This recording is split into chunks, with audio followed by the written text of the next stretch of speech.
Hello, I'm Catherine. Welcome to 6 Minutes English, where we engage in some lively debate and discuss uh, stimulating items vocabulary. And let's start. Here your here your cup of coffee, Rob. Thanks. But what took you so long, Catherine? Oh, sorry, Rob. I bumped into somebody I knew in the cafe and I stopped her for a chat. Okay, well, that fits well with today's show, where we are talking about cafe or coffee houses. Did you know, Catherine, that the coffee houses were originally a meeting place for lively debate and intellectual discussion? Really? I didn't know that. Drop. Um, a debate, by the way, means discussion. Discussion that a lot of people take part in. So how long ago was this debating Society. The first coffee house was set up in Oxford in 1650, but they quickly become popular and soon they were all over London too. You paid a penny to get in, and this included access to newspaper and stimulating conversation. If something is stimulating, it encourage, encourage ideas and enthusiasm. I expect the coffee helped with that appetite. It certainly helps me first thing in the morning.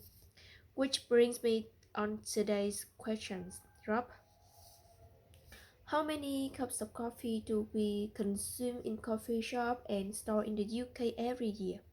Consume, by the way, is another word for eat or drink.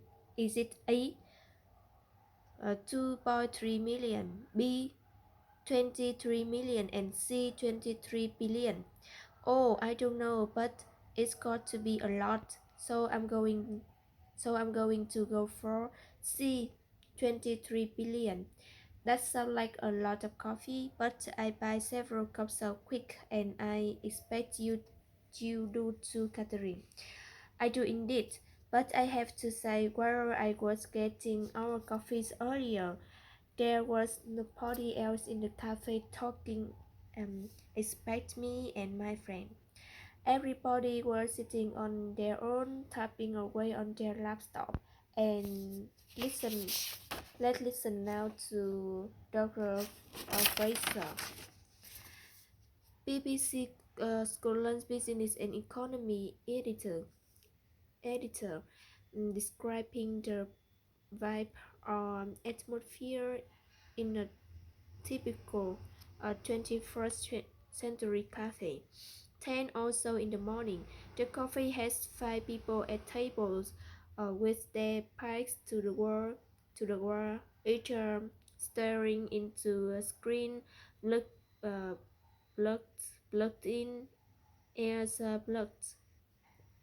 The flow of pies through these coffee shops, free Wi-Fi is transporting these customers to diverse destinations far from the person beside them. Um, collaborate, uh, collaborative working, or research grant application, a potential blockbuster novel, and ine- inevitable, inevitable, inevit, inevitably. Someone distracted by kitchen pictures and social media. So private of those 17th century cafes houses was disappeared in. Normal lively debate and intellectual intellectual discussion. It seems so rough, as Douglas Fraser says. Many people sit alone, plugged into their laptops, and they are doing different things: cooking, writing, messing about on social media. I think the cafe owners should turn off the free Wi-Fi and force the cafe squatter to move on. I don't think people should be allowed to sit all day using the internet, hawking tables and not talking to anybody, especially when some of them don't even buy a coffee. That's a bit extreme, Rob. Coffee owners need customers, and they encourage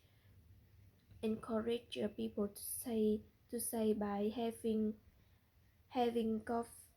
comfy sofa and newspaper to read and the free Wi-Fi. A squatter, by the way, is someone who lives in an empty building without paying rent.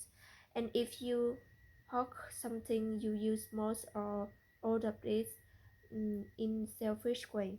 I suppose you're right. Now, how about telling us the answer to today's questions then? I asked, how many cups of coffee do we consume in cafes or stores in the UK every year? Is it 8, 8, 2.3 million, B 23 million, and C 23 billion? I could sit in a cafe and use their free Wi-Fi to research the answer, but I had to guess and said 23 billion. Well, you did not that free Wi-Fi, Rob, because you were absolutely right.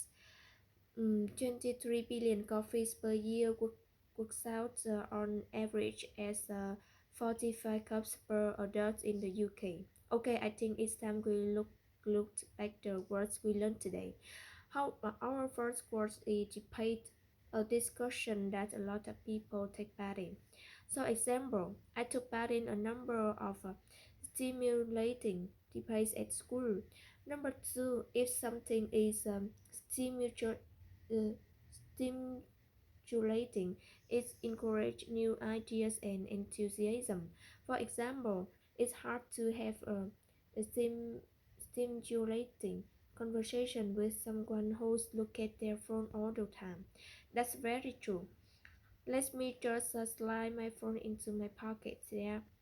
Our next word is consume. Another word is eating and drinking, but it can also mean you to you. For example, my car consumes a lot of uh, petrol. Oh, how do I calculate my car's fuel consumption? Consumption. So consumption is, and there is a noun. Number four is vibe. I'm getting bad vibes from our next word, which is squatter. That's someone who lives in an empty building without paying rent. The building is called squat. For example, I lived in squat for 2 years. Really? You squatted in squat drop? No, it's just an example. I'm not squatter. You never squatted. No, I haven't. Um, Look, we were wasting time here. We need to move on to our final word, hawk. If you hawk something, um, you are all or most of it in a selfish way. For example, Rob, you were hawk the only coffee